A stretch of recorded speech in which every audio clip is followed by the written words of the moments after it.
الحمد لله نحمده ونستعينه ونستغفره ونعوذ بالله من شرور أنفسنا ومن سيئات أعمالنا من يهده الله فلا مضل له ومن يضلل فلا هادي له وأشهد أن لا إله إلا الله وحده لا شريك له وأشهد أن محمدا عبده ورسوله يا أيها الذين آمنوا اتقوا الله حق تقاته ولا تموتن إلا وأنتم مسلمون يا أيها الناس اتقوا ربكم الذي خلقكم من نفس واحدة وخلق منها زوجها وبث منهما رجالا كثيرا ونساء واتقوا الله الذي تساءلون به والأرحام إن الله كان عليكم رقيبا يا أيها الذين آمنوا اتقوا الله وقولوا قولا سديدا يصلح لكم أعمالكم ويغفر لكم ذنوبكم ومن يطع الله ورسوله فقد فاز فوزا عظيما أما بعد فإن خير الحديث كتاب الله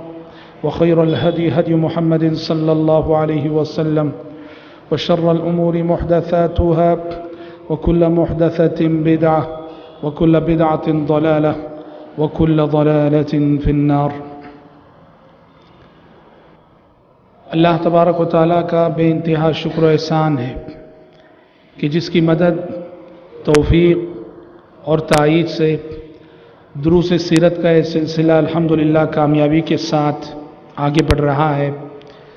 کل کے درس میں ہم نے آپ کے سامنے اس حقیقت کو واضح کیا تھا اور اس موضوع پر روشنی ڈالی تھی کہ جب نبی کریم صلی اللہ علیہ وسلم نے لوگوں کو شرک سے منع کرتے ہوئے، بت پرستی سے روکتے ہوئے توحید کی دعوت دی، تو مشرکین مکہ نے نبی کریم صلی اللہ علیہ وسلم کو، آپ صلی اللہ علیہ وسلم کے صحابہ کو اور پھر اسلام کے بڑھتے قافلے کو روکنے کے لیے کیا کیا منصوبہ بندیاں کی، کیا کیا پلاننگ کی، اس پر کل کے درس میں روشنی ڈالی گئی تھی اور بتایا گیا تھا کہ مکے کے کافروں نے ہر طرح سے کوشش کی پیارے نبی کو ٹینشن دینے کی، صحابہ کو ٹینشن دینے کی، اسلام کے بڑھتے قافلے کو روکنے کی.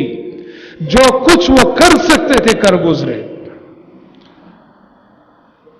ایک قدم انہوں نے یہ بھی اٹھایا کہ انہوں نے پیارے نبی کو فیملی پرابلم دینا چاہا. کل ہم نے بتایا کیا کیا اسلوب انہوں نے اپنائے. تو ایک حرکت مشرکین کی جانب سے یہ بھی ہوئی، انہوں نے چاہا کہ نبی کریم صلی اللہ علیہ وسلم کی ذاتی زندگی میں، پرسنل لائف میں ایسے پرابلمز پیدا کر دیے جائیں کہ نعوذ باللہ آپ صلی اللہ علیہ وسلم ان مسائل میں الجھ کر رہ جائیں، تبلیغ نہ کر سکیں.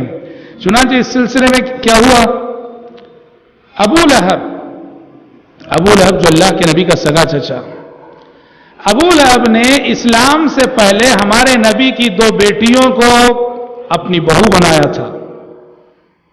ابو لہب کے 2 بیٹے تھے، عتبہ اور عتیبہ. اسلام سے قبل پیارے نبی صلی اللہ علیہ وسلم کی 2 بیٹیاں رقیہ اور ام کلثوم رضی اللہ عنہما، بالترتیب ابو لہب نے اپنے دونوں فرزندوں عتبہ اور عتیبہ سے ان کا نکاح کروا دیا تھا. پیارے نبی کی 2 بیٹیاں رقیہ اور ام کلثوم رضی اللہ عنہما ابو لہب کی بہو تھیں. لیکن جب ابو لہب کی اسلام دشمنی بڑھتی گئی تو اس نے پیارے نبی کو فیملی پرابلم دینے کے لیے، آپ کی زندگی میں الجھنیں پیدا کرنے کے لیے اس نے اپنے بچوں پہ دباؤ ڈالا کہ محمد کی دونوں بچیوں کو طلاق دو. بلاخر عتبہ اور عتیبہ نے اپنے باپ کے آگے مجبور ہو کر رقیہ اور ام کلثوم رضی اللہ عنہما کو طلاق دے دی. اور ان کی طلاق کے بعد یہ اعزاز عثمان بن عفان رضی اللہ عنہ کو ملا تھا کہ رقیہ اور ام کلثوم یہ دونوں بیک وقت، یعنی یہ دونوں عثمان بن عفان رضی اللہ عنہ کی زوجیت میں آئیں. ایک کی وفات کے بعد، ایک کے انتقال کے بعد، دوسری سے جو ہے حضرت عثمان بن عفان رضی اللہ عنہ نے نکاح کیا. تو میرا کہنا یہ ہے کیسے کیسے پرابلمز آتے ہیں. دیکھیے پتہ چلا شیطان ہمیں تبلیغ سے روکنے کے لیے، دعوت سے روکنے کے لیے، اسلام پر قائم رہنے اور ہماری استقامت میں لغزش پیدا کرنے کے لیے فیملی پرابلمز بھی پیدا کر سکتا ہے۔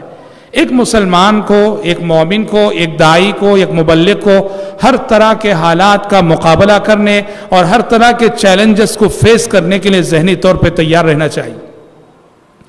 حضرات، یہ کافی ان کی چالیں تھیں، تدبیریں تھیں، پلاننگ تھیں، منصوبہ بندیاں تھیں۔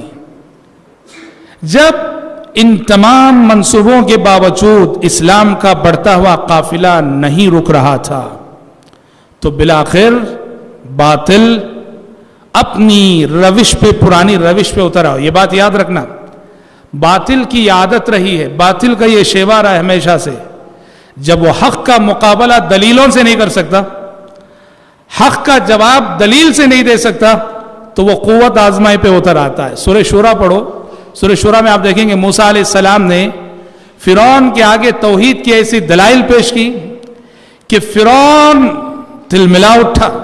موسیٰ علیہ السلام کی کسی دلیل کا جواب اس کے پاس نہ تھا، موسیٰ علیہ السلام کی کسی دلیل کا توڑ اس کے پاس نہ تھا، پاگل ہو گیا، اور پاگل ہو کے کیا کہا؟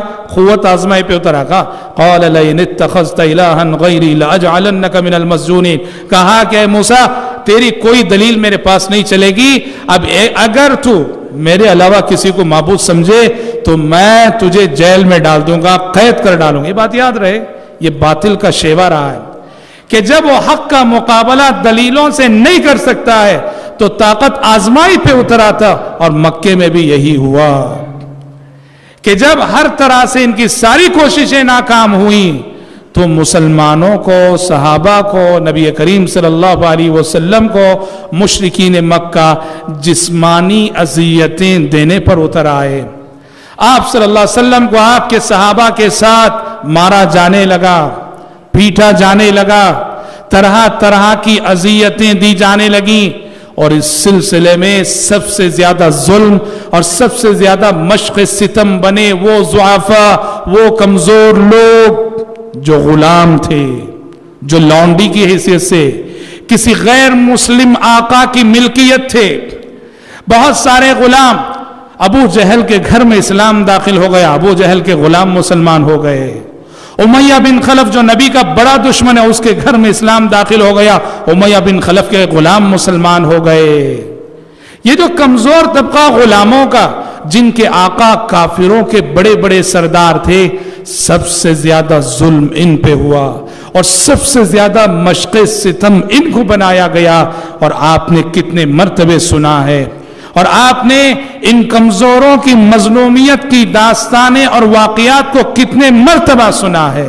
یہ بلال حبشی رضی اللہ عنہ تھے، یہ بلال حبشی رضی اللہ عنہ تھے جو دشمن رسول امیہ بن خلف کے غلام تھے، مسلمان ہو گئے تھے، آقا کافر تھا، آقا کہتا تھا کہ اسلام چھوڑو، بلال کسی قیمت اسلام چھوڑنے کے لیے تیار نہیں، کیسے کیسے ستایا گیا۔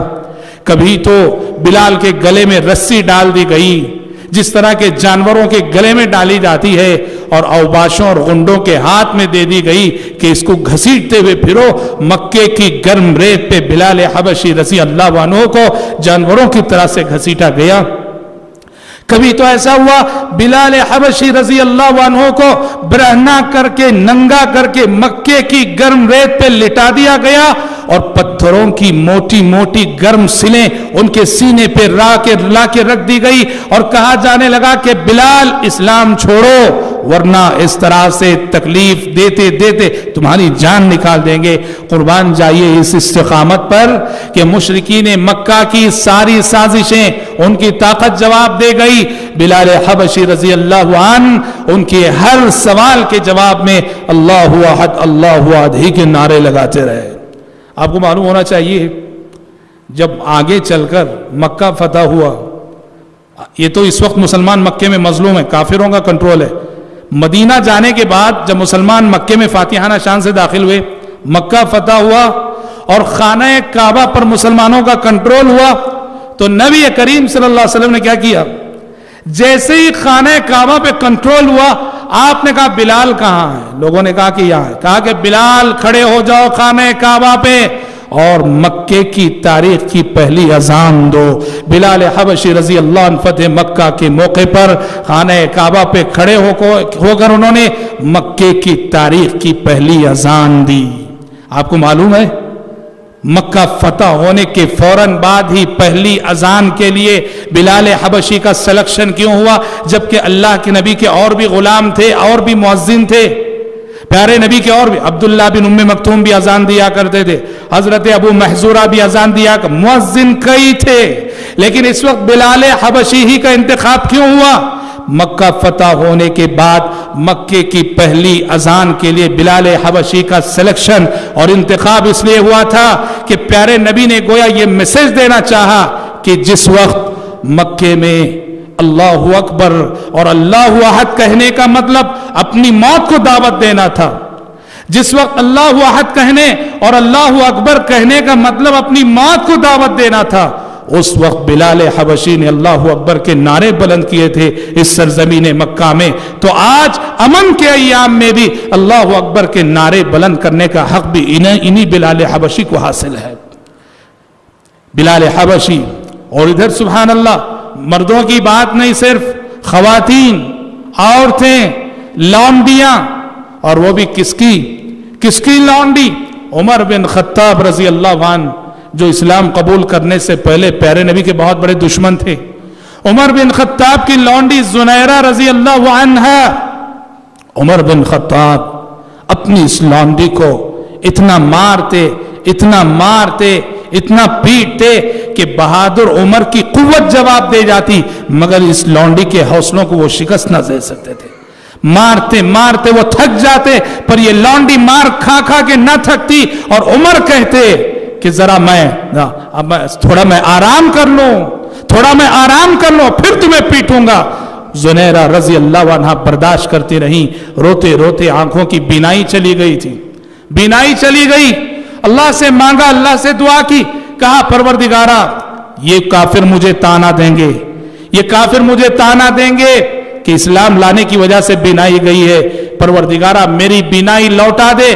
رب العالمین نے حضرت زنیرہ کی بینائی لوٹا دی رضی اللہ عنہ وارضا۔ اور حضرات یہ تو افراد تھے جنہیں اکیلے ستایا جا رہا تھا۔ مکے کے کمزوروں، ضعفاء، غلاموں، لونڈیوں کی بات کی جائے، ایک آزمائش وہ تھی، ایک امتحان وہ تھا جس امتحان سے حضرت یاسر کا خاندان گزارا جا رہا تھا۔ اجتماعی آزمائش، اجتماعی امتحان، اجتماعی تکلیف۔ یہ کون ہیں؟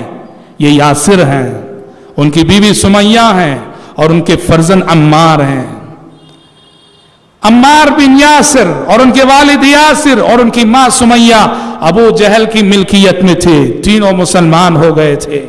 ابو جہل ان تینوں کو مارا کرتا تھا، پیٹا کرتا تھا، ستایا کرتا تھا۔ پیارے نبی گزرتے تھے وہاں سے، بڑی بے بسی، آپ بھی بے بس تھے اس وقت، کچھ نہیں کر سکتے تھے۔ پیارے نبی انہیں تسلی دیتے ہوئے کہتے صبرن یا آل یاسر، صبرن یا آل یاسر فإن موعدکم الجنہ، اے یاسر کے گھر والے صبر کرو، جنت تمہارا انتظار کر رہی ہے، صبر کرو، جنت تمہارا انتظار کر رہی ہے۔ اور حضرات اللہ اکبر، یہ غور کرنے کی بات ہے، آدمی کو تنہا مارا جائے، آدمی کو تنہا پیٹا جائے تو اس کو اتنی تکلیف نہیں ہوتی ہوگی۔ آل یاسر پہ جو گزر رہا تھا وہ کیا تھا؟ ایک تو جسمانی عذاب کہ ان کے جسموں کو مارا جا رہا تھا، پیٹا جا رہا تھا، اور اس جسمانی عذاب سے بڑھ کر نفسیاتی عذاب۔ تھوڑی دیر کے لیے آپ تصور کر لو کہ اگر آپ کو شوہر ہونے کی حیثیت سے آپ کی بیوی کے سامنے مارا جائے، اور آپ کی بیوی کو آپ کے سامنے مارا جائے، آپ کے بچے کو آپ کے سامنے پیٹا جائے، اور آپ کے ماں باپ کو آپ کے سامنے پیٹا جائے، کیا گزرے گی؟ آل یاسر پہ وہی گزر رہا تھا۔ شوہر کو بیوی کے سامنے مارا جا رہا تھا، بیوی کو شوہر کے سامنے ستایا جا رہا تھا، والدین کو اولاد کے سامنے تڑپایا جا رہا تھا، اور اولاد کو والدین کے سامنے تڑپایا جا رہا تھا۔ قربان جائیے ان صحابہ پر، اللہ اکبر، اللہ اکبر۔ یہ آل یاسر کے لیے اعزاز کی بات ہے، آل یاسر کے لیے اعزاز کی بات ہے کہ اس خاندان نے ایسے استقامت دکھائی کہ دشمن رسول ابو جہل نے حضرت سمیہ کو ایک نیزہ مارا اور ایک چیخ نکلی، شہید ہو گئیں۔ بڑا مشہور واقعہ ہے، گویا اسلامی تاریخ کی سب سے پہلی شہید خاتون، اسلامی تاریخ میں اسلام کے لیے سب سے پہلے جان دینے والی ایک خاتون تھی۔ حضرت سمیہ نے اپنی استقامت کے ذریعے سے اللہ کی خاطر جان دے کر، اور سب سے پہلے جان دے کر قیامت تک آنے والی مومن مسلمانوں کے سروں پر اعزاز کا ایک تاج رکھ دیا کہ اسلام کی خاطر مردوں سے پہلے ایک عورت نے خون بہایا ہے، اسلام کی خاطر مردوں سے پہلے ایک عورت نے جان دی ہے۔ حضرات، طرح طرح کی اذیتیں، ہوا یہ کہ جو اذیتیں دی جا رہی تھیں ان میں بعض کے ساتھ ایسا ہوا کہ بعض جو جسمانی اعتبار سے کمزور تھے، ایسے غلاموں پر مشرکین مکہ نے دباؤ ڈالا، پریشر ڈالا اور کہا کہ کفر کرو، کفریہ کلمات کرو ورنہ ہم تمہیں ماریں گے۔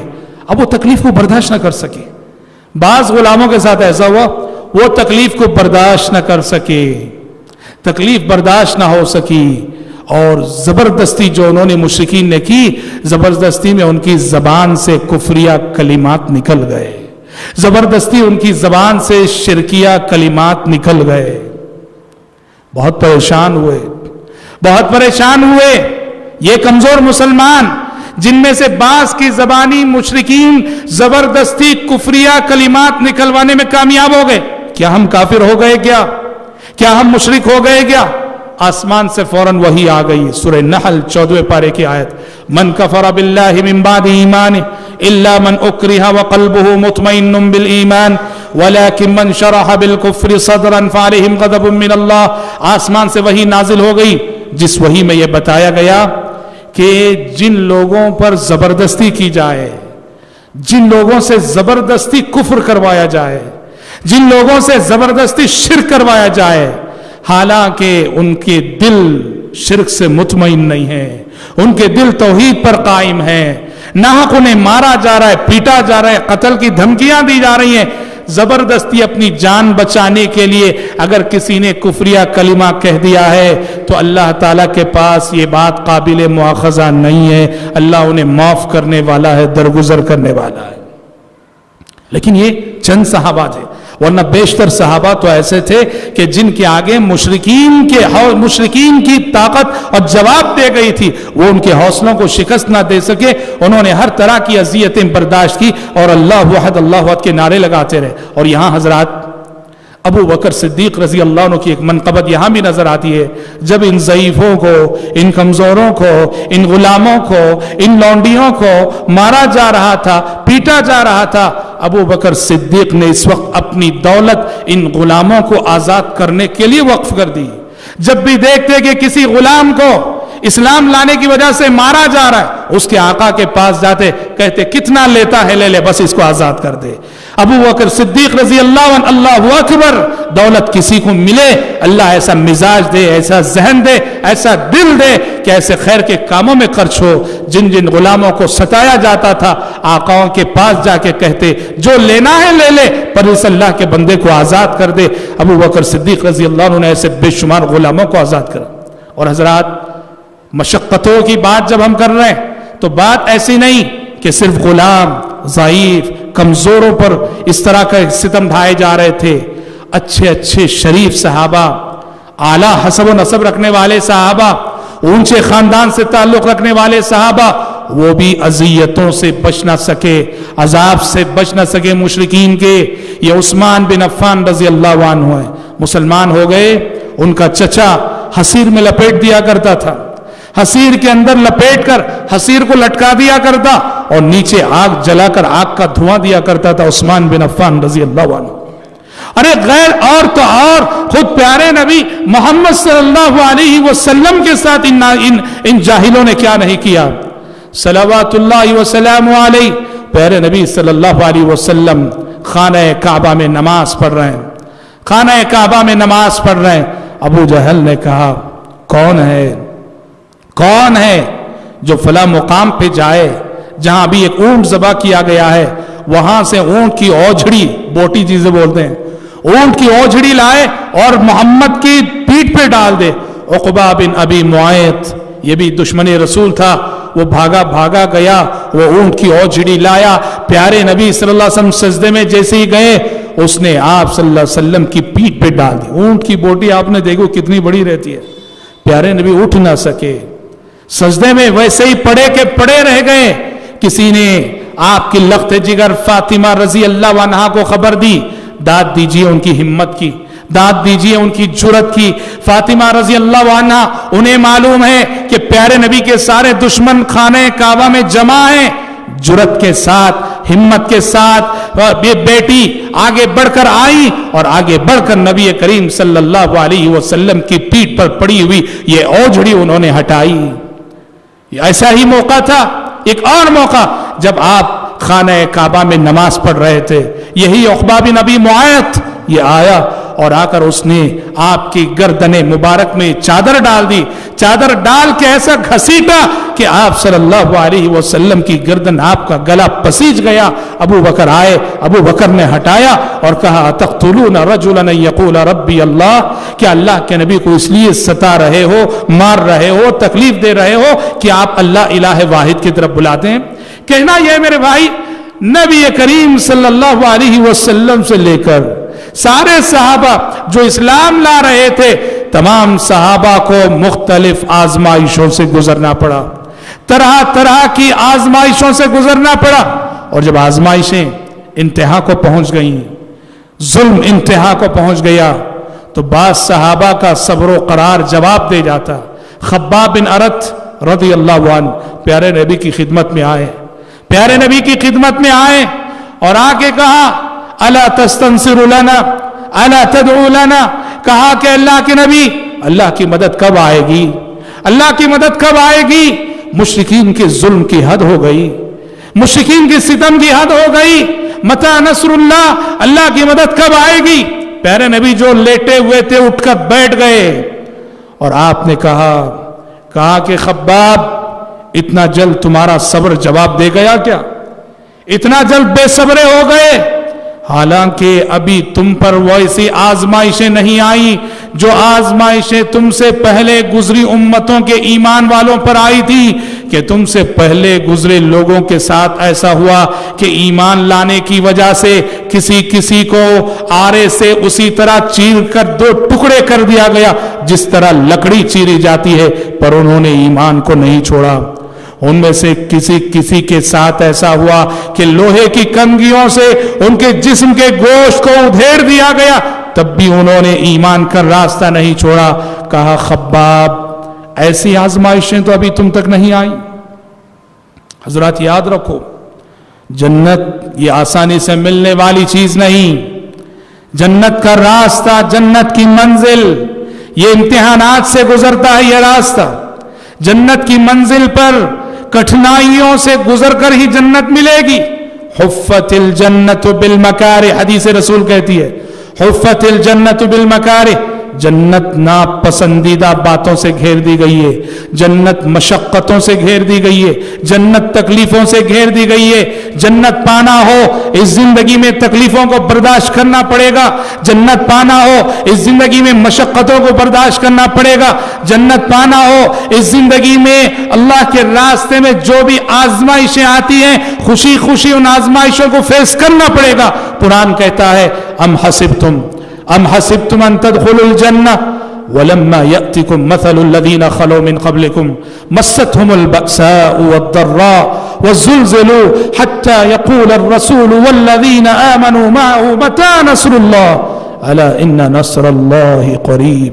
قرآن کہتا ہے کیا سمجھتے ہو کہ جنت آسانی سے مل جائے گی؟ تم کو جنت سمجھتے ہو آرام سے مل جائے گی؟ حالانکہ ابھی تم پر وہ آزمائشیں نہیں آئیں جو آزمائشیں تم سے پہلے گزری امتوں پہ آئی تھیں. انہیں فقر و فاقہ لاحق ہوا, انہیں غربت لاحق ہوئی, انہیں تکلیفیں لاحق ہوئی, اور وہ اس طرح جھنجھوڑ دیے گئے کہ رسول بھی اور رسول کے ساتھی بھی کہنے لگتے متی نصر اللہ, اللہ کی مدد کب آئے گی, اللہ کی مدد کب آئے گی؟ جواب دیا جاتا الا ان نصر اللہ قریب, الا ان نصر اللہ قریب, کہ اے مدد کے منتظر صحابیوں اللہ کی مدد بہت قریب ہے. اللہ کی نصرت یاد رکھنا, اللہ کی مدد ایسے ہی نہیں آتی. اللہ کی مدد بہت انتظار کے بعد آتی ہے. اللہ کی مدد آپ کے صبر کا امتحان لینے کے بعد آتی ہے. اللہ کی مدد آپ کی بندگی کا امتحان لینے کے بعد آتی ہے. الا ان نصر اللہ قریب، جب رسول کی زبانی، صحابہ کی زبانی متی نصر اللہ، اللہ کی مدد کب آئے گی، یہ جملہ آتا تو جواب دیا جاتا الا ان نصر اللہ قریب. حضرات، جب مکے میں تکلیفیں بڑھ گئیں، اذیتیں بڑھ گئیں، تو ظاہر بات ہے کہ جو لوگ آئے دن مسلمان ہو رہے تھے، پیارے نبی نے یہ سوچا ان کے ساتھ جمع ہونے کے لیے، جو نو مسلم اسلام میں آ رہے ہیں ان کے ساتھ مل بیٹھنے کے لیے کوئی جگہ چاہیے. چنانچہ پیارے نبی نے مکے میں یہ گھر، جو مشہور صحابی ارقم بن ابی الارقم کا گھر تھا، ارقم بن ابی الارقم کے گھر کو نبی کریم صلی اللہ علیہ وسلم نے مکے میں ایک دعوت سینٹر کے طور پر اپنا لیا. دار ارقم کے نام سے جانا جاتا ہے یہ مرکز. دار ارقم حضرت ارقم بن ابی الارقم کا مکان تھا. پیارے نبی اس گھر کے اندر جمع ہوتے تھے مسلمانوں کے ساتھ، صحابہ کے ساتھ مشورے کرتے تھے، میٹنگیں ہوتی تھیں، اور جو بھی نو مسلم اسلام میں آ رہے تھے ان کی تربیت اس گھر میں ہو رہی تھی. گویا ہم یہ کہہ سکتے ہیں آج جو ہم عالم اسلام میں دیکھتے، ایک تو مسجد ہے، مسجد کے علاوہ یہ جو دعوت سینٹرز قائم ہوتے ہیں، جی ہاں ہر شہر میں الحمدللہ دعوت سینٹرز قائم ہے، اس کی بنیاد یہ دار ارقم ہے. کہو یوں کہہ سکتے ہیں ہم کہ اسلامی تاریخ کا پہلا دعوتی مرکز دار ارقم ہے، اسلامی تاریخ کا پہلا دعوت سینٹر دار ارقم ہے. پیارے نبی نے پہلے سینٹر بنایا اور بعد میں مسجد بنائی. سینٹر آپ نے مکے میں بنایا، مسجد آپ نے مدینے میں بنائی، کیونکہ مکے کے حالات میں آپ مسجد نہیں بنا سکتے تھے، اس لیے آپ نے سینٹر بنایا. اس لیے الحمدللہ آپ دیکھ رہے ہیں کہ آج عالم اسلام میں اس طرح کی جو دعوت سینٹرز قائم ہوئے ہیں ان سے کتنا خیر کا کام ہو رہا ہے. تو اسلامی تاریخ کا پہلا دعوت سینٹر جو ہے وہ دار ارقم ہے، جہاں پیارے نبی جو اسلام میں آنے والے صحابہ کی تربیت کرتے تھے اور ان کے ساتھ مل بیٹھتے. حضرات، جب مکے میں تکلیفیں بہت بڑھ گئی، بہت زیادہ ستایا جانے لگا، بہت زیادہ پریشان کیا جانے لگا، سرزمین مکہ مسلمانوں کے لیے تنگ ہو گئی، تو پیارے نبی صلی اللہ علیہ وسلم نے صحابہ کو ایک مشورہ دیا. کیا مشورہ دیا؟ آپ نے کہا کہ بہتر ہے مکہ چھوڑ کر یہاں سے ہجرت کر جاؤ. اور آپ نے خود مشورہ دیا کہ میرا مشورہ ہے حبشہ چلے جاؤ، حبشہ چلے جاؤ. وہاں کا بادشاہ انصاف پسند بادشاہ ہے، وہ کسی پہ ظلم نہیں کرتا. پیارے نبی کے اس مشورے کو قبول کر کے سن 5 نبوت میں پہلے 16 صحابہ نے ہجرت کی، 12 مرد اور 4 عورتیں. پہلا قافلہ سمندر کے راستے سے مکہ چھوڑ کر وہ جو ہے حبشہ گئے. اور ان جانے والوں میں خود آپ صلی اللہ علیہ وسلم کی بیٹی اور آپ کے داماد عثمان بن عفان رضی اللہ عنہ بھی تھے. عثمان بن عفان رضی اللہ عنہ اور ان کی اہلیہ رقیہ، یہ دونوں تھی. پیارے نبی نے کہا تھا اس وقت کہ حضرت ابراہیم علیہ السلام اور لوط علیہ السلام کے بعد تاریخ کا یہ پہلا جوڑا ہے جو اللہ کے راستے میں ہجرت کر رہا ہے. پہلے تو 16 صحابہ، 12 مرد اور 4 خواتین، اور اس کے چند دنوں بعد اور ایک قافلہ جس میں تقریباً 83 مرد، 80 پر 3 مرد اور 19 صحابیات. حضرات، یہ جو حبشہ کی ہجرت ہوئی 2 مرتبے سن 5 نبوت میں، اس سے 2-3 اہم باتیں معلوم ہوتی ہیں. کیا باتیں معلوم ہوتی ہیں؟ سب سے پہلی بات یہ معلوم ہوتی ہے کہ دعوت و تبلیغ کی زندگی میں، مومنانہ زندگی جب ہم گزارنا چاہیں گے تو ہماری زندگی میں ہجرت کا مرحلہ بھی آ سکتا ہے. ہجرت کب کرتے ہیں؟ ایک ایسے شہر میں ہم ہیں، ایک ایسے ملک میں ہم ہیں، ایک ایسے محلے میں ہم ہیں جہاں ہمارا دین محفوظ نہیں ہے، ہمارے دین کے لیے خطرہ ہے، ہمارے ایمان کے لیے خطرہ ہے، ہمارے عقیدے کے لیے خطرہ ہے. آزادی کے ساتھ ہم اللہ کی عبادت نہیں کر سکتے. تو شریعت کہتی ہے ایسے محلے کو چھوڑ دو، ایسی بستی کو چھوڑ دو، ایسے ملک کو چھوڑ دو، اور چھوڑ کر کسی ایسے مقام پہ جاؤ جہاں آزادی کے ساتھ اللہ کی عبادت کر سکو، جہاں تمہارے دین و ایمان کی حفاظت کی ضمانت ہو۔ ہجرت یہ قیامت تک باقی ہے۔ پیارے نبی نے کہا جب تک قیامت نہیں آ جاتی اور توبے کا دروازہ جب تک بند نہیں ہوتا تب تک ہجرت کا دروازہ کھلا رہے گا۔ تو ایک مومن کو اپنے ایمان اور اپنے عقیدے کو بچانے کے لیے، اور خصوصاً دعوت و تبلیغ سے جو لوگ ریلیٹڈ رہتے ہیں، داعی اور مبلغین، دعات اور مبلغین کی زندگی میں ہجرت کا مرحلہ ضرور آتا ہے۔ علامہ البانی رحمۃ اللہ علیہ کی زندگی کو پڑھو، انہوں نے کہا پہلے البانیہ سے سیریا ہجرت کی، سیریا کے ایک شہر سے پھر دوسرے شہر ہجرت کی۔ سمجھ رہے ہیں، اللہ والوں کو ستایا جاتا ہے، پریشان کیا جاتا ہے تو وہ ہجرت کرنے پہ مجبور ہوتے ہیں۔ ایک مومن کی زندگی میں ہجرت کا مرحلہ آ سکتا ہے، مومن کو ذہنی طور پہ تیار رہنا چاہیے۔ پہلی بات یہ معلوم ہوئی۔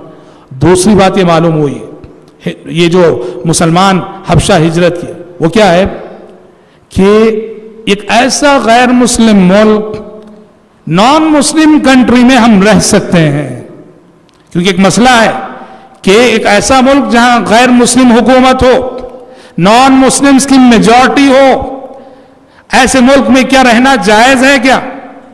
دیکھیے پیارے نبی نے کہا کہ حبشہ کا بادشاہ جو کہ کافر ہے، حبشہ نان مسلم ملک ہے، نان مسلم کنٹری ہے، اور پیارے نبی نے خود کہا کہ حبشہ چلے جاؤ، اور کیا کہا؟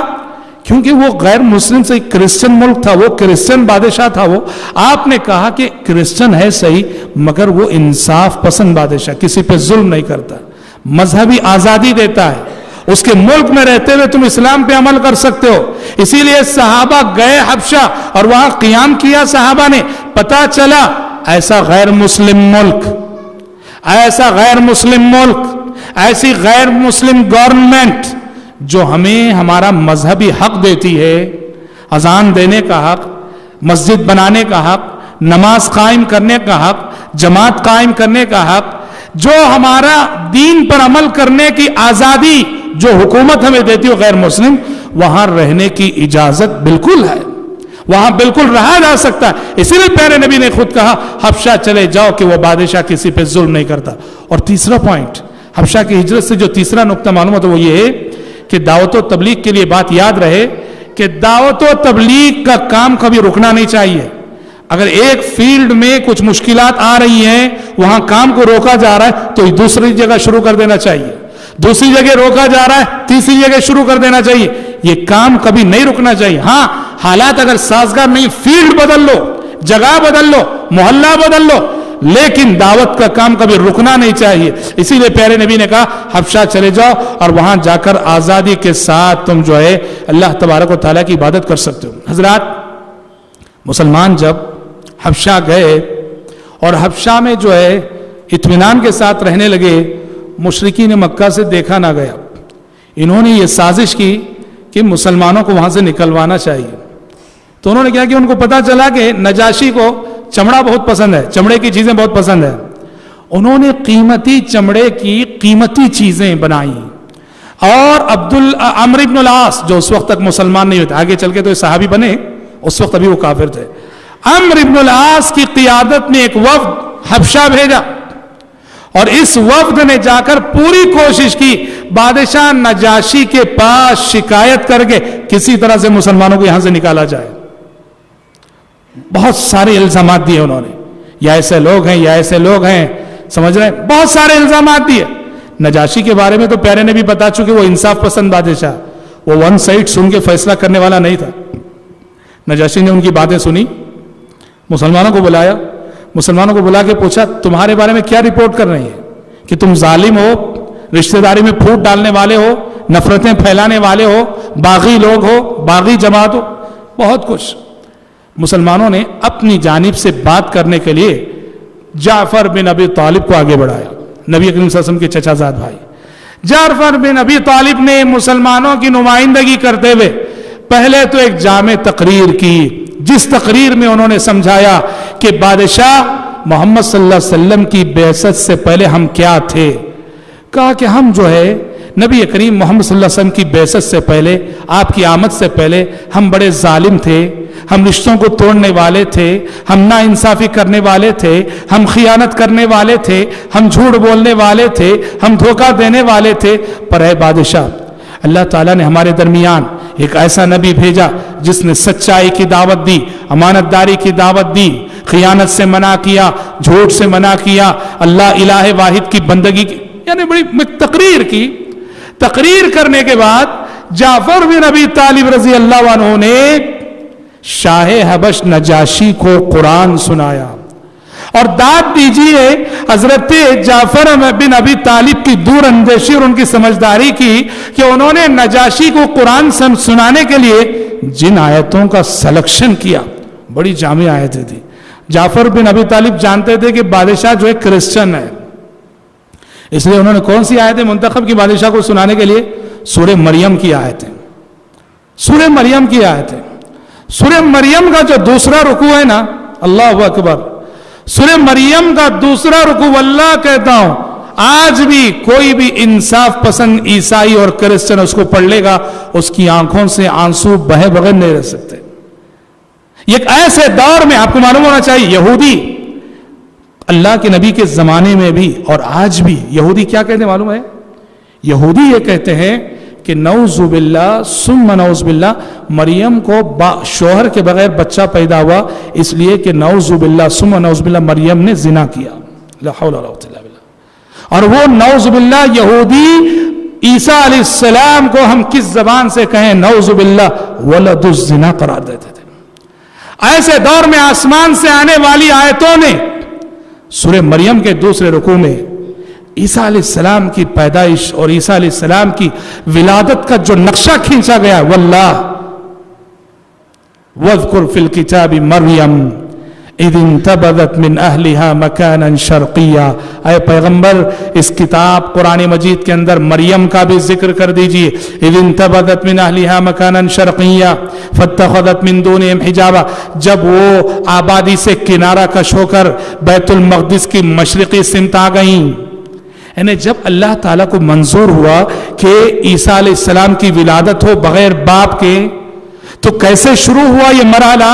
کہا کہ مریم کے اندر ایک طرح کی تنہائی پسندی کا مزاج آیا، مریم پبلک سے الگ ہو گئی، الگ ہو کر بیت المقدس میں کے مشرقی کنارے آ گئیں۔ قرآن کہتا ہے مریم تنہائی میں رہنے لگی، اکیلی رہنے لگی۔ فَأَرْسَلْنَا إِلَيْهَا رُوحَنَا فَتَمَثَّلَ لَهَا بَشَرًا سَوِيًّا، مریم جب تنہائی میں تھی تو ہم نے روح الامین کو ان کے پاس بھیجا، جبریل امین کو ان کے پاس بھیجا، فَتَمَثَّلَ لَهَا بَشَرًا سَوِيًّا، جبریل امین گئے مریم کے پاس، خوبصورت صحت مند نوجوان کی شکل میں گئے۔ مریم نے دیکھا کہ جب وہ تنہا ہیں، اکیلے ہیں، تنہائی میں ایک انسان ان کی طرف آگے بڑھ رہا ہے، ڈر گئیں، کہیں کسی بری نیت سے برے ارادے سے تو نہیں آ رہے، اس لیے فوراً کہا قالت انی اعوذ بالرحمن منک ان کنت تقیا، کہا کہ اگر تم کسی برے ارادے سے آ رہے ہو تو میں رحمان کی پناہ چاہتی ہوں، لیکن پھر کہا لیکن تمہارے چہرے اور تمہارے سراپا کو دیکھنے سے لگ رہا ہے کہ تم بڑے متقی ہو۔ جبریل امین نے کہا قال انما انا رسول ربک لیہب لک غلاما زکیا، جبریل امین نے کہا میں بشر نہیں، میں انسان نہیں، میں تمہارے رب کا بھیجا ہوا فرشتہ ہوں، اور اس لیے آیا ہوں کہ تمہارے رب کے حکم سے تمہیں ایک پاکیزہ اولاد عطا کروں۔ اولاد کی بات جیسے مریم نے سنی، قالت انا یکون لی ولد ولم یمسسنی بشر ولم اک بغیا، مریم نے کہا مجھے اولاد کہاں سے ہوگی، نہ میرا نکاح ہوا ہے اور نہ ہی میں بدکار عورت ہوں، جائز اولاد ہو تو نکاح سے، ناجائز اولاد ہو تو بدکاری سے۔ مریم نے کہا مجھے اولاد کہاں سے ہوگی، نہ میرا نکاح ہوا ہے اور نہ ہی میں بدکار ہوں۔ قال كذلك قال ربك هو علي هين ولنجعله آية للناس ورحمة منا وكان أمرا مقضيا، جبریل امین نے کہا اے مریم تمہارے رب کا فیصلہ یہی ہے اور یہ طے ہے، اب تمہیں بغیر شوہر کے اولاد ہونی ہے۔ مفسرین کہتے ہیں کہ اللہ کے حکم سے جبریل امین نے پھونک ماری، اللہ کے حکم سے جبریل امین نے مریم کے اندر پھونک ماری اور اس پھونک سے مریم کے پیٹ میں حمل ٹھہر گیا. قرآن کہتا ہے فحملته فانتبذت به مكانا قصيا فجاءها المخاض الى جذع النخلة. حمل ٹھہر گیا اور اسی مدت حمل میں تنہائی میں رہنے لگی، یہاں تک کہ جب مدت ولادت اور ڈیلیوری کا وقت قریب آیا. آپ جانتے ہیں کہ حمل کی مدت عورت کے لیے کتنی تکلیف دہ ہوتی ہے، خصوصاً جیسے جیسے ولادت کا وقت قریب آتا ہے یہ وقت کتنا مشکل ہوتا ہے. لمحہ لمحہ عورت کو کسی عورت کو لگتا ہے کہ عذاب ہے. واللہ مریم ایک تو تنہائی میں، مریم تنہا ہے، اور ولادت کی تکلیف، ولادت کا وقت جیسے قریب آیا اس کی تکلیف سمجھ رہے ہیں. قرآن کہتا ہے فَأَجَاهَا الْمَخَاضُ إِلَى جِذْعِ النَّخْلَةِ قَالَتْ يَا لَيْتَنِي مِتُّ قَبْلَ هَذَا وَكُنْتُ نَسْيًا مَنْسِيًّا. دیکھو یہ پاک دامن عورت کے جذبات کی سچی تصویر کشی. مریم یہ سوچ کر پریشان ہو رہی تھی، تڑپ رہی تھی کہ بغیر شوہر کے مجھے حمل ٹھہرا ہے، بغیر شوہر کے اولاد ہو رہی ہے.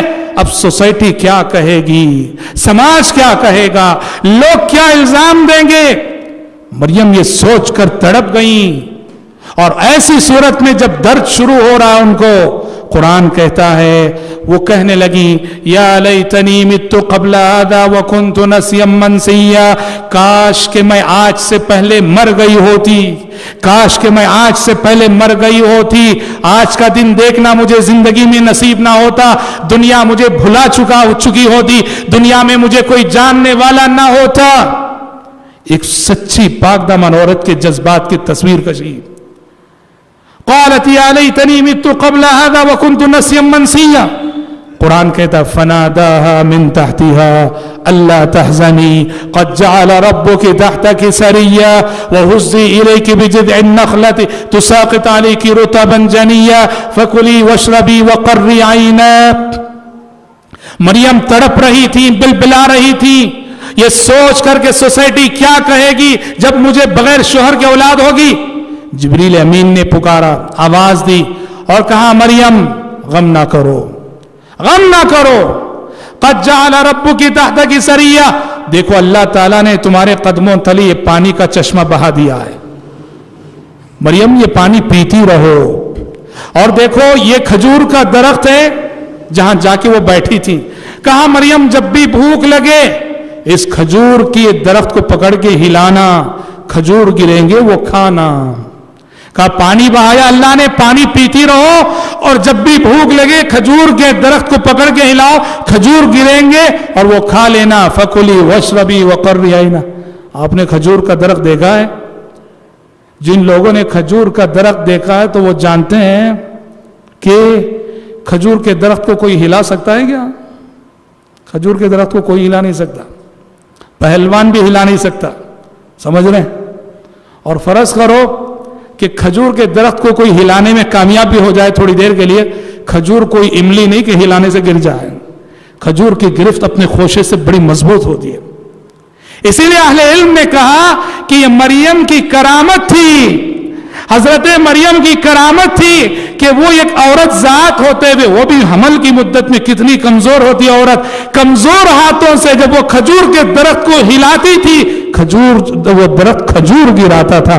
گویا مطلب یہ ہوا کہ مریم تم ہلا تو نہیں سکتی، ہلانے کی کوشش تو کر سکتی ہو، جتنا تم کر سکتی ہو کرو، باقی ہم کر لیں گے. ہاں فکلی واشربی وقرری عینا. کھاؤ پیو، مطمئن رہو، پریشان نہ ہونا. اب مریم سوچ رہی تھی کہ لوگ کیا کہیں گے، اس بچے کو لے کر میں جاؤں گی، لوگ کیا کہیں گے. اور اس کا بھی حل بتا دے. فَإِمَّا تَرَيِنَّ مِنَ الْبَشَرِ أَحَدًا فَقُولِي إِنِّي نَذَرْتُ لِلرَّحْمَنِ صَوْمًا فَلَنْ أُكَلِّمَ الْيَوْمَ إِنسِيًّا. کہا کہ مریم جب بچے کو لے کر قوم کے پاس جاؤ، تم کو ڈر ہے کہ دنیا کیا کہے گی، لوگ کیا الزامات دیں گے. کہا دنیا کچھ بھی کہہ لے، لوگ کچھ بھی کہہ لے، تم کو بس خاموش رہنا ہے، منہ نہیں کھولنا ہے. تم تم کو بس خاموش رہنا ہے, منہ نہیں کھولنا ہے. لوگ کچھ بھی کہیں ان سے بتا دینا کہ آج میں نے خاموشی کا روزہ رکھنے کی نذر مانی ہے. پچھلی شریعتوں میں خاموشی کا روزہ جائز تھا, ہماری شریعت میں ناجائز ہے. دیکھ رہے ہیں آپ, واللہ دنیا میں جاہلوں کی جہالت کا خاموشی سے بہتر کوئی اور جواب نہیں ہے. جاہل آپ کے ساتھ جہالت ہی کرتا ہے تو اس کی جہالت کا سب سے بہترین جواب خاموش رہ جاؤ. آپ کی خاموشی اس کے لیے ایک تھپڑ کی مانند ہے. جاہل سے اگر آپ بات کریں گے نا, جاہل سے بات کر کے کبھی جیت نہیں سکتے آپ. کیوں؟ جاہل سے بات کر کے اگر جیتنا ہو تو اس سے بڑے جاہل بننا پڑے گا, تبھی جیتیں گے آپ.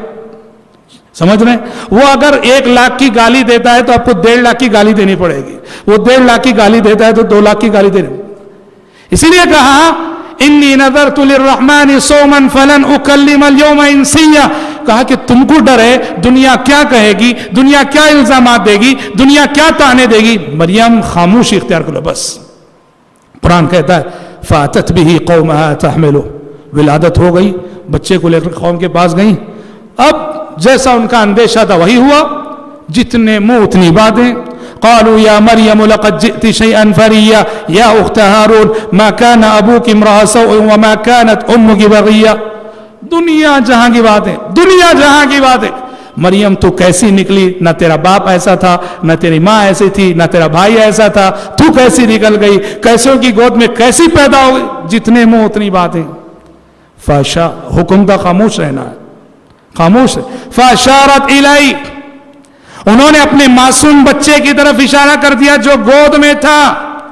قالوا کیف نکلم من کان فی المہد صبیا, لوگوں نے کہا ہم بچے سے کیا بات کریں.